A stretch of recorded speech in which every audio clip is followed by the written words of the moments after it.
My girlfriend is pregnant, so I'm divorcing you. I want you to freak out of here. Now!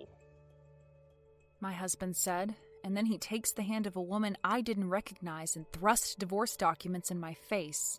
It's a very desperate situation, and under normal circumstances, I'd be distraught. But I was actually struggling to hold back my laughter.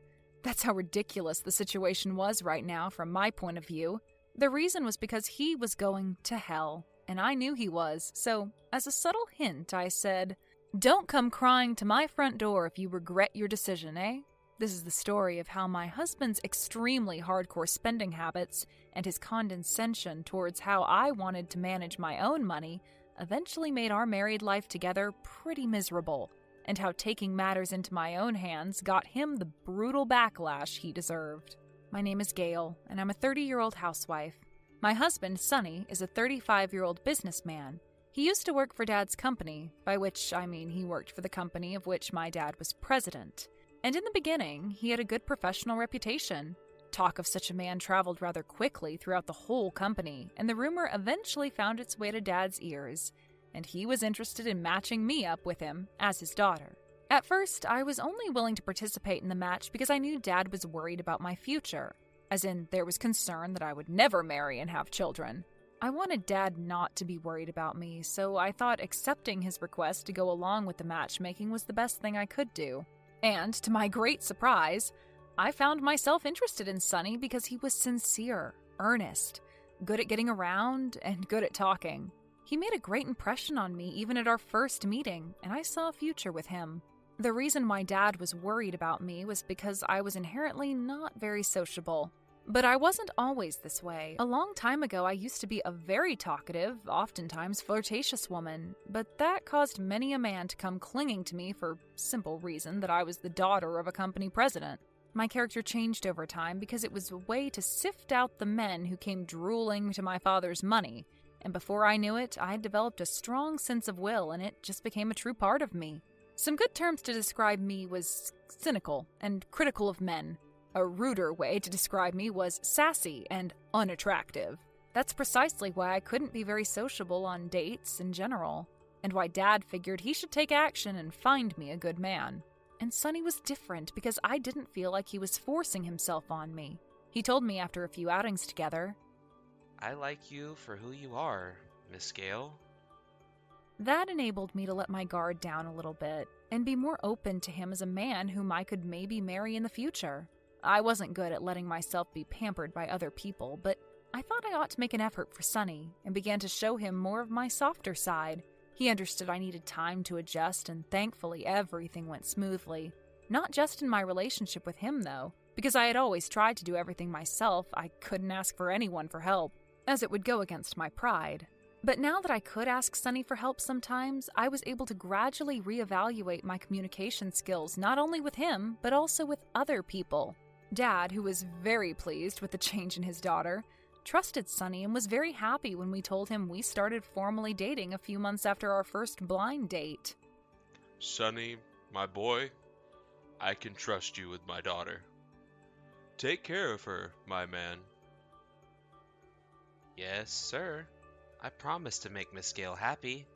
He assured Dad, and also me, of this at our official meeting with my parents as boyfriend and girlfriend, which made me very happy and hopeful for the future. We got married after nearly 2 years of dating, and 3 years had passed then. However, after 3 long years, you begin to get to know a lot of hidden things about the person you decided to be with for the rest of your life. For better or for worse, it can alter a relationship, and in my case, it was unfortunately for the worse. During these 3 years, I had come to realize that Sonny was obsessed with money to an unusual degree. I didn't want to deny my husband's values in general because the value of money is cultivated over the course of an individual person's life. But even so, I sometimes find his obsession with money to be very strange and, as we'll see, quite literally, dangerous. I was a full-time housewife, and Dad gave me an allowance of about $1,000 a month. This was his way of making me feel less lonely because Sonny was soon to be promoted to department manager, and his hours of working at the company would undoubtedly become longer. At first, I thought about refusing Dad's offer, but I knew he had a stubborn side to him. one that didn't accept any refusal once an offer of his was made. So I eventually gave in to his wishes and started to receive an allowance from him. But I put the money in a savings account and did my best not to let it slip through my fingers. I saved as much as I could with the intention that I was going to return it to him as a retirement fund because he wouldn't accept it even if I gave it back to him now. But as soon as Sonny found out about how I was receiving money from him and that I was saving it, he started yelling at me in a terrible manner. Why the hell aren't you using it? What are you thinking, Gail? I can't believe you hid the money from me. He was so angry, and he repeatedly insisted that it was a waste not to use the money. What was more, he didn't want me to spend it on living expenses, but instead on entertainment and fun. It was hard to spend all of it on fun and entertainment because it was such a reasonable amount of money. So I suggested that we use some of it to go on a trip somewhere. Sonny was the breadwinner between the two of us, and I felt bad for not telling him about the money. I had no hesitation in using the money if it meant we could make some time for us as a married couple. However, he was more willing to spend all the savings. He made travel plans that included doing whatever he wanted. In my eyes, this was a ridiculous plan, and I was strongly against it. So I told him, Sonny, I want to return at least a decent amount of this money to Dad in the future, so even if you do spend it, please don't spend it all. I thought I was being reasonable, and considering the kind of guy he was, I thought he would understand. Boy, was I wrong. You're living on my damn money, and that makes all your money mine. He started claiming, and this led to a lot of arguments, and finally... I can't trust you with my money anymore. I'm going to change the bank account that's in your name to my name. This was downright outrageous, and it took me a long time to persuade him not to do that. In the end, we agreed that I would give him half of the money Dad sent me, and I would give $500 a month. That's more like it, Gail. And I'll be generous and put this money into a savings account for the family's future. We are hoping to have kids in the future, right? We'll need all the money we can get in the event you get pregnant. He said, and he kept his word. He put most of the money he got from me into a new savings account that was in his name. But, like I said, he was obsessed with money, and that meant that he spent it pretty carelessly, too. I really had no idea what he spent so much on, but he was never able to save a large amount of money successfully. It was true that he saved quite a bit for the first few months since I started giving him $500, but gradually he put less and less money in the savings account. On the contrary, by the time 6 months had passed, he had spent all the money he had originally saved in his own savings account. And there was less money in the account we used to pay for living expenses like water, gas, and electricity. It was obvious that Sonny was spending way too much money on something. Hey, there's money missing from the bank book. You're spending money, aren't you? I questioned him about it, but to no avail. What I do with the money I make is none of your damn business. Don't talk big as someone who doesn't make even a single penny on her own. He yelled and kept on saying bullshit that seemed to prove his case. This irritated me so much that I impulsively retorted, If you're so against me not making anything for myself, maybe I'll go work too then. Then you won't complain, won't you? You can't even do your housework well. What the hell are you even on about? That's why you're so naive. You're a disgrace to the company. Shame on you. He scoffed, and the harsh words knew no bounds. But I was able to endure his harsh attitude. The reason was because this attitude of his started right after my husband was promoted to a managerial position. More specifically, as I previously mentioned, he became department manager. Therefore, he had far more things to do than before, and he came home far later than he did up until then. He kept himself busy every day, and it's thanks to him that I'm able to survive without contributing to a workforce. In the same manner, it was thanks to Dad being the breadwinner and center of the family that Mom was such a good housewife that took great care of the house and children. Because I grew up in such a home, I had a mentality that was different, and I convinced myself that Sonny was just tired and ill-tempered for the time being. Once things settle down, he'll be back to normal. I told myself that it must have been stress that made him shop more and spend more. That was literally all I could do to be okay with the situation. But then Sonny's arrogance escalated.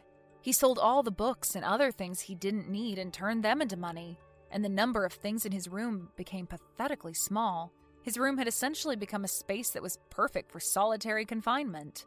Sonny was clearly acting very strangely, selling things in the house to get more money, and trying to cut food expenses by buying cheap bread and ordering me harshly to save money. He even tried to cut down our living expenses, which put me in a very difficult situation. Finally, he started selling my jewelry without my permission, and that was when enough was enough. I was furious. You've become a department manager, and your salary has gone up by a lot, and yet our living expenses are being cut, and you're constantly in need of money. Why? Shut up. I'm struggling so hard, Gail, and you're making things so difficult. Contribute at least a little to the family budget, eh? He got furious himself in response, but I refused to listen to him this time. By the end, not only was my father's allowance of $500 a month disappearing in an instant, but so was most of the money in our savings account. I was convinced that there was something wrong with Sonny, and after an agonizing hesitation, I used the accumulated allowance from Dad to hire a detective agency. I hired them because I initially thought that he must have been addicted to gambling, which was why the money was disappearing so mysteriously. Even if he wasn't gambling, it was obvious that something wasn't right. With how abnormally he was behaving, I was sure that the agency would reveal some kind of evidence, and sure enough, it did. And it was unlike anything I ever expected. The agency reported that my husband was seeing another woman. In other words, he was having an affair. I was absolutely stunned by this shocking revelation. Sonny was dating a woman who claimed to be the daughter of a wealthy family of successful investors, and he was buying expensive gifts to impress her. I was flabbergasted when I saw the evidence by the detective agency came pouring in. I was even more shocked to find out that my own husband was trying to impress a woman as he forced his own wife to save money. As soon as I realized this, I almost lost myself, more in anger than in sadness. My life with my husband was that difficult, and I was sick and tired of him and his stupid bullshit. The fact that he didn't see me as family anymore didn't frickin' matter at this point, but the fact did remain. My husband was neglecting our life together because he wanted to be supported by a rich woman, and in the process, verbally abused me so much every day. That angered me to no end. I was never going to forgive my husband or his adulterous bitch, and I was definitely going to take revenge on both of them. I hired the agency again and requested as much evidence as possible of my husband's infidelity and a background check on his adulteress before going back home. I unfortunately had to hold out a little longer until everything was ready to put him through hell. But the good news is that we've been talking less and less as a couple around then, and all he did when he opened his mouth was talk about money. So we spent a week in a frigid home without ever talking to each other, while I found a lawyer, packed up my stuff in secret, explained the situation to my parents, and made other preparations. I told my parents the bare minimum of details for now, that at the very least he had been unfaithful to me. They were very angry, but the reason why I only told them the bare minimum was because I wanted to take my own revenge into my own hands. So I had them promise to wait and be patient until I asked them to make the move. Don't worry about the money. Do what you must, darling. Consider it my way of atoning for introducing you to a man who wound up doing terrible things to you. Dad thankfully covered the cost of the credit agency. To be quite honest with you, his financial support was a great help to me, because I had run out of the accumulated allowance from Dad that I had fought through tears and blood to keep from my husband. A week later, I got a call from the agency telling me that the investigation was over. So I went to the agency to have the evidence explained to me, and then went to City Hall to get the divorce documents. As I was waiting for my husband to come home, he actually came through the front door with his lover. My girlfriend is pregnant, so I'm divorcing you. I want you to freak out of here, now, he said as he threw the divorce documents in my face.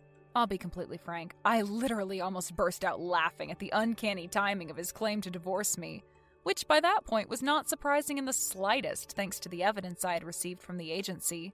You have no idea how hard it was for me to hold back my laughter. And it was even harder to pretend to be calm and composed in front of my treasonous husband because it was so frickin' funny. Sonny was about to receive a miserable and painful retribution in due time, and in this moment, he was looking down at me with a cruel, condescending smirk on his face. But if I laughed, it would ruin my plans for revenge right then and there. I took a deep breath and exhaled. Don't come crying to my front door if you regret your decision, eh? Hey, looky what we have here. A sore loser. Oh, this is so precious. I ignored him, signed the divorce papers, packed up the remainder of my stuff, and left.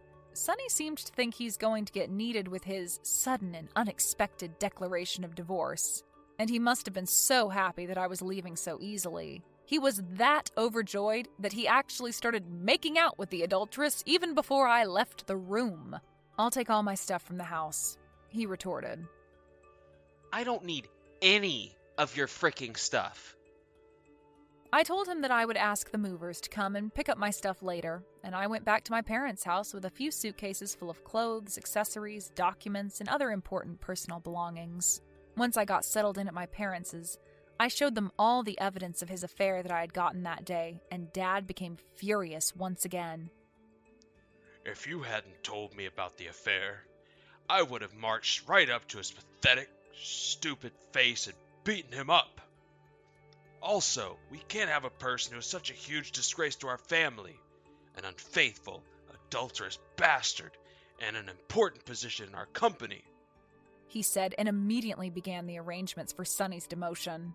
But this was not motivated solely by his personal grudge against him. In professional matters, the boss of a subordinate needs a rational reason to arrange the demotion of said subordinate.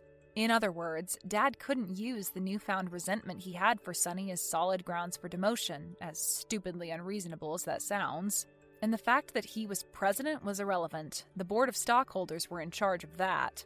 Indeed, more than half of Dad's actions later was because of his resentment, but luckily, there was another reason to justify Sonny's demotion, and this reason was strictly professional. Actually, Sonny's reputation within the company was in rapid decline due to his frequent negligence and mistakes. Ostensibly, Dad demoted him for that reason. Sonny was high on the idea that a rich, wealthy woman would provide for him, so he treated this veritable Armageddon to his career as a mere temporary setback. Who would want to work for a company like this anyway? Huh. I only went along with frickin' Gail because she is the boss's daughter, and I don't want a brusque, brash hog of a woman like that in my life. He spat and quit his job entirely. But a week later, that same demented Sonny with delusions of grandeur came crying to my parents' front door. He was ringing the intercom all morning. I'm so sorry. Please forgive me. I was so wrong, he sobbed as he got down on his knees. When I opened the door and saw him in such a state, I said, "Remember what I told you? Don't come crying to my front door if you regret your decision." Well, looks like you're doing exactly what I told you not to do. Now, finally, the tables were turning, and I was going to tell the bastard the entire story right there, right then. Sonny didn't know, but the background check I had the detective agency do revealed that it was a complete lie. The adulteress was the daughter of a wealthy family. The adulteress, whose name was one Miss Amanda Charleston, much like Mr. Sonny Locke, was obsessed with money, and had heard from somewhere that he was working in a managerial position, so she made a pass at him. In other words, Sonny was desperately trying to show the woman that he was so rich that she and her family would be impressed and support him. And yet, as of then, the same man, now without a job, and has almost no savings because of the bitch. Furthermore, my lawyer is now finishing up the legal procedures to demand alimony, the division of property, and the money obtained from selling my own personal belongings without my permission. And the adulteress seemed to have given up on a man jobless, penniless, and with mountains of debt, and left him, saying that she is not interested in such a miserable creature. It gets worse. All the furniture and sofas in the house had been given to me by my father as a wedding present, included with the house. I had taken most of the furniture to my parents' mansion, as I had told them I would when I divorced him. And as a result, while the house Dad bought us was still there, it was almost empty. He had no money, and the house was in no condition to live in. Perhaps Sonny came to this realization all by himself, which was why he scampered to my parents' house, but I was not so naive anymore. I'm not so easy to deal with. I mean, after all, I am a brusque, brash woman, right? Good for you. From now on, you can be rid of this monstrosity of a woman you see before you, be single, and use the money you've made yourself just for you. Oh, wait. Did you not have a job anymore? That was insensitive of me. But am I gonna apologize? Sorry, buddy. Sorry that I'm not gonna frickin' feel bad for you after all the pain and harm you caused. Tough. Dad told his company's business partners about you and the affair, so I doubt anyone in this domain of work is going to hire you anymore. This is absolute defamation! I'll sue you and your family! Go ahead. But if I were you, I'd reconsider. Just imagine the shame and embarrassment when you lose because of your lack of resources to find and hire a good lawyer. Plus, he merely told his business partners that his daughter was abandoned by her ex-husband and that he was hoping to find someone with whom to match her up. And mind you, he didn't actually say anything wrong. You deserved everything you got, Sonny. And plead and beg all you want. We're not going to forgive you and the bullshit you did. Oh, and another thing. I'm still Dad's daughter. And while I didn't have a formal employment contract, I sometimes helped him out with his business and worked as his secretary at home sometimes. It's given me some connections, so I don't have to worry about finding a job. I should thank you, Mr. Locke. You've set me free. I called the police to remove him from the house, and the last sight I saw of Sonny Locke was of him being dragged away by 2 officers shouting, Don't abandon me! What am I gonna do now? He was screaming, and his face was messed up with tears and snot, but I told him, that's all up to you. How could he be so shamelessly subservient to me when he had looked down on me with such great arrogance once upon a time? I watched and smirked as the poor man with no pride, no nothing, was put in a police car and driven away. After that, he was given a stern warning because it was his first offense, and all contact with him was severed. However, after a while, when he stopped paying his alimony and other bills, I asked my lawyer to foreclose on the house, and he was literally left broke and bankrupt. The man who had been so obsessed with money had lost everything, and now he has to work a day job to make ends meet. I heard that he reached out to his own parents, but he owed money to his parents as well, and they are almost completely cut off from him now because of this incident. But they were so generous as to drive 3 hours to my parents' house and apologize to me. We're so sorry for the trouble that boy has caused you, my dear Gale. We know that if we talk to him, we'll eventually feel obliged to help him, and that will be nothing short spoiling him. We will no longer have anything to do with him. That's how we, as parents, will take responsibility for his actions.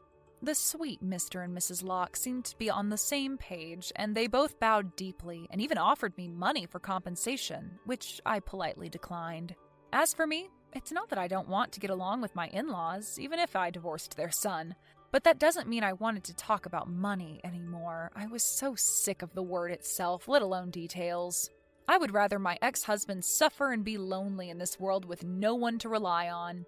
Now that the bastard's living alone, abandoned by everyone, I can't help but say good riddance.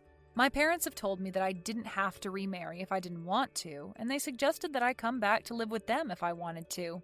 But they were free from taking care of their child for a while, and I wanted them to keep on enjoying their time together peacefully.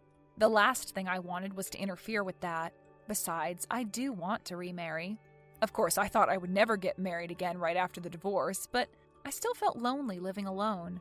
So I've been looking for a match on my own, and I've actually just exchanged contact information with a very sweet guy by the name of Butch. His real name is Brandon, but considering how grisly he is, everyone calls him Butch, and he's quite possibly the funniest guy I've ever met. I'm not saying that marriage is everything, and happiness comes in different forms for everyone. I'm looking for a partner because I feel my own happiness will come with loving someone and being loved by that someone. I want to be with someone who accepts me for who I am. Gail, working as a secretary in a successful company. With this in mind, I walk out the front door and wave to Butch, waiting outside his car, which will take us to our date.